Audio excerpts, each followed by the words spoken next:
Class 6, this is your chapter number 5 from the Honeysuckle book. Okay, the chapter name is A Different Kind of School. तो ऐसा क्या है इस school में जिसके ऊपर एक पूरा चैप्टर बना हुआ है, a different kind of school. ये किस स्कूल के बारे में है? ये एक स्कूल है जिसका नेम है miss beam school. Miss beam के स्कूल में ऐसा क्या है कि वो अपने बच्चों को ऐसा क्या स्पेशल पढ़ाती हैं, क्या स्पेशल सिखाती हैं, जिसके बारे में हमें इस चैप्टर में पढ़ना पड़ रहा है. तो let's see in the chapter. Okay, I had heard a great deal about miss beam school. यहाँ पर जो चैप्टर के राइटर हैं वो कहते हैं कि मैं बहुत टाइम से मिस बीम के स्कूल में विजिट करना चाहता था. मैंने बहुत सुना था उनके स्कूल के बारे में, बट मुझे कोई ऐसा मौका नहीं मिल रहा था जब मैं उनके स्कूल में जाकर विजिट कर सकूं. But not till last week did the chance come to visit it. But last week ही मुझे चांस मिला उनके स्कूल में, मिस बीम के स्कूल में जाकर विजिट करने का. When I arrive there was no one in sight but a girl of about 12. जैसे ही मैंने स्कूल में एंटर किया तो मैंने क्या देखा कि वहां पर मुझे कोई भी दिखाई नहीं दिया, बट वहां पर एक लड़की थी जिसकी एज नियर अबाउट 12 ईयर्स थी. Her eyes were covered with a bandage. उसकी जो आंखें थी उन पर एक बैंडेज बंधी हुई थी. मीन्स उसकी जो आंखें थी वो कवर्ड थी.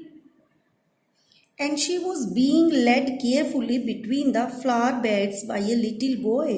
और एक छोटे लड़के ने उनको बहुत ही केयरफुली एक फ्लावर बेड मीन्स जो फूलों की क्यारी थी उसके बीच में लाकर छोड़ दिया. Who was about 4 years younger, जो उससे 4 years छोटा था. She stopped, वो वहां पर रुकी. And it looked like she asked him who had came. Sorry come. वो वहां पर रुकी. उसने पूछा कि मतलब यहाँ पर कौन आया है. He seem to be describing me to her. और उस लड़के ने उसको डिस्क्राइब किया मुझे देखकर कि मैं कौन हूँ, जो मैं आया, जो भी मेरी personality. Then they passed on. और उसके बाद वो अपने रूटीन पर चले गए. Miss Beam was all that I had expected. Middle aged. Miss Beam बिल्कुल ऐसी थी जैसा कि मतलब उनके बारे में मैंने एक्सपेक्ट किया था. एक middle age, full of authority, yet kindly and understanding. बहुत ही ज़्यादा काइंडली, अंडरस्टैंडेबल और full of authority. Her hair was beginning to turn grey. उनके जो बाल थे वो ग्रे होना स्टार्ट हो गए थे.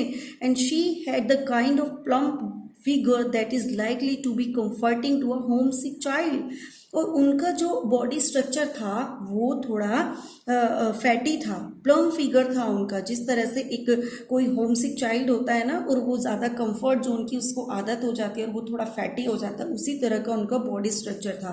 आई आस्क्ड हर सम क्वेश्चंस. मैंने उनसे कुछ क्वेश्चंस पूछे अबाउट हर टीचिंग मेथड्स. उनके टीचिंग मेथड्स के बारे में भी चाहिए. हियर्ड वर सिंपल, जिनके बारे में मैंने बहुत ही सुना था, बट वो बहुत ज़्यादा सिंपल थे. No more than is needed to help them to learn how to do things. Simple spelling, adding, subtracting, multiplying and writing. मतलब बहुत ज़्यादा नहीं, बट मैंने उनकी सारी जो स्कूल के जो उनके मेथड थे उनके बारे में पूछा. वो बिल्कुल ऐसे ही चीज़ों को करती थी जैसे सिंपल स्पेलिंग्स, एडिंग या सब्ट्रैक्टिंग जैसे अदर स्कूल्स में होता है. बट वहाँ पर ऐसा स्कूल में क्या था जिसके बारे में ये पूरा चैप्टर लिखा गया. ऐसा मिस बीम के स्कूल में डिफरेंट क्या था.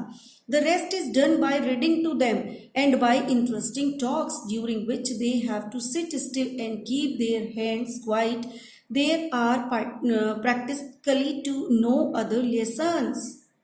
जो बाकी बचता था उसमें क्या था, उनका रीडिंग सेक्शन था जो उन्हें पढ़ाया जाता था. इंटरेस्टिंग टॉकिंग थी, मतलब वो आपस में इंटरेस्टिंग अपनी स्टडी को लेकर बातें करते थे. उसी दौरान कुछ बच्चे चुप बैठे रहते थे अपने हाथों को बांधकर, और मतलब दूसरे बच्चे क्या होता था, there are practically no other lessons. दूसरे बच्चे प्रैक्टिकली होते थे दूसरे लेसन पर. The real aim of the school is not so much to teach thought as to teach thoughtfulness, kindness to others. जो रियल एम था इस स्कूल का वो ये नहीं था कि किस तरह से बच्चों को पढ़ाया जाए, बल्कि ये था कि बच्चों को काइंडनेस टू अदर्स, दूसरों के लिए काइंडनेस किस तरह से सिखाया जाए। टू बीइंग रिस्पॉन्सिबल सिटीजन, एक मतलब रिस्पॉन्सिबल सिटीजन, जिम्मेदार नागरिक बनने के लिए बच्चों को कैसे रेडी किया जाए। Look out of the window a minute will you, उसने कहा 1 मिनट के लिए आप अगर विंडो से देखोगे तो शायद आपको समझ में आ जाएगा। I went to the window which overlooked a large garden, जैसे ही मैं विंडो के पास गया मैंने देखा बाहर की तरफ तो वहां पर एक लार्ज गार्डन था and a playground at the back, और उसके बैक में एक प्ले ग्राउंड था। What do you see Miss Beam asked, Miss Beam ने पूछा कि आपने क्या देखा है विंडो के बाहर। आई सी सम वेरी ब्यूटीफुल ग्राउंड्स, मैंने मिस बीम से कहा कि मैंने एक बहुत ही ब्यूटीफुल ग्राउंड देखा है। I said and a lot of jolly children, और मैंने बहुत सारे बच्चों को वहाँ पर हंसते हुए फन करते हुए देखा। इट पेन्स मी, बट मुझे देखकर शायद वहाँ पर कुछ दुख हुआ, पेन हुआ, दो to see that they are not all so healthy and active looking. लेकिन ऑथर ने कहा कि सभी बच्चे पूरी तरह से हेल्दी नहीं थे, मुझे एक्टिव नहीं दिखाई दे रहे थे, जिनको देखकर मुझे बहुत ज़्यादा दुख हुआ। व्हेन आई केम इन, जैसे ही मैंने स्कूल में एंटर किया था, I saw one poor little girl being led about, मैंने एक लड़की को देखा कि उसके पैर पर पट्टी बंधी हुई थी, मीन्स वो लंगड़ा कर चल रही थी। She has some trouble with her eyes, दूसरी को देखा तो उसकी आईज में कुछ प्रॉब्लम थी। Now I can see two more with the same difficulty, और अब मैं दो दूसरे बच्चों को भी देखता हूँ जिनके साथ सेम डिफिकल्टी थी। And there is a girl with a crutch watching the others at play, और मैंने देखा है कि वो दूसरे बच्चों को खेलते हुए कैसे देख रही है। She seems to be hopeless cripple, वो ऐसा लग रहा है वो शायद यही सोच रही होगी कि वो बिल्कुल होपलेस क्रिपल, एक यानी कि जमीन पर रेंगने वाले असहाय जीव की भांति खुद को फील कर रही होगी। Miss beam laugh, miss beam बहुत तेज हंसती है। ओ नो शी सेड, उन्होंने कहा she is not really lame, वो सच में लेम नहीं है, लंगड़ा नहीं है। This is only her lame day, ये उसका लेम डे है, बनने का लेम डे है। The others are not blind either, और ना ही वो जो दूसरे बच्चे जिन्हें आपने देखा है ब्लाइंडनेस के साथ, ना ही वो ब्लाइंड है। It's only their blind day, ये उनका ब्लाइंड डे है। I must have looked very surprise for the she laughed again, मुझे बहुत ही ज़्यादा सरप्राइज हो रहा था जब मैंने उनकी बात को सुना और वो हंस रही थी दोबारा से। This is very important part of our system. अब मिस बीम ने वो चीज़ बतानी शुरू की जो उनके स्कूल की, आ डिफरेंट काइंड ऑफ स्कूल की स्पेशलिटी थी। उन्होंने उस चीज़ को, इम्पोर्टेंट पार्ट को मुझसे शेयर करना स्टार्ट किया। To make our children appreciate and understand misfortune, उन्होंने कहा अपने बच्चों को हम अप्रिशिएट करते हैं एंड अंडरस्टैंड मिस फॉर्चून, और उन्हें कभी भी जीवन में जो आने वाले हमारी जो लाइफ में मिस फॉर्चून्स होते हैं उनको एक्सेप्ट करने के लिए, उनको सर्वाइव करने के लिए हम उन्हें रेडी करते हैं। Each term every child has one blind day, one lame day, one deaf day, one injured day and one डम डे। हर किसी बच्चे के वीक में एक ना एक दिन ज़रूर आता है, वो उसका लेम डे होता है, डीफ डे होता है, इंजॉय डे होता है और डम डे होता है। मतलब हर किसी बच्चे को ये जो डे हैं, स्पेशल डे हैं, ये डिवाइड किए हुए हैं, उसे हर डे को फेस करना होता है। During the blind day their eyes and are bandaged absolutely and they are on their honour not to pep.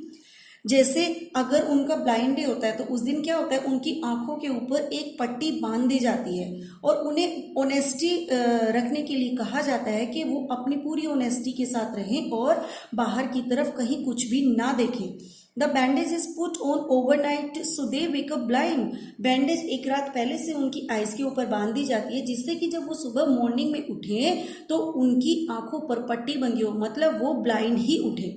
This means that they need help with everything, इसका मतलब ये होता है कि उन्हें ये सिखाया जाता है कि उन्हें दूसरों की हेल्प की ज़रूरत पड़ेगी। Other children are given the duty of helping them, दूसरे बच्चों को ड्यूटी दी जाती है कि वो कैसे उनका पूरा दिन का जो रूटीन है उसको कंप्लीट करने में उनकी हेल्प करें एंड लीडिंग देम अबाउट, और उन्हें लीड करें। They all learn so much this way, both the blind and the helpers. इस तरह से, इस एक्ट से वो कहीं कुछ बहुत ज़्यादा सीख सकते हैं। मतलब जो ब्लाइंड है वो भी, और जो उसकी हेल्प करना है वो भी। जो ब्लाइंड है उसको पता चलता है कि वो अपनी लाइफ में अगर कुछ इस तरह की इंसिडेंट हो जाता है तो वो किस तरह से उसे सरवाइव करेगा, और जो हेल्पर है वो सीखता है कि उसे किस तरह से दूसरे बच्चों की, दूसरे लोगों की अगर किसी को नीड होती है तो उसको हेल्प करनी चाहिए। तो इस तरह से दोनों ही बच्चों के लिए ये बेनिफिशियल होता है। That's it, this is your lecture 1 and I will complete the remaining chapter in next lecture. Okay, thank you.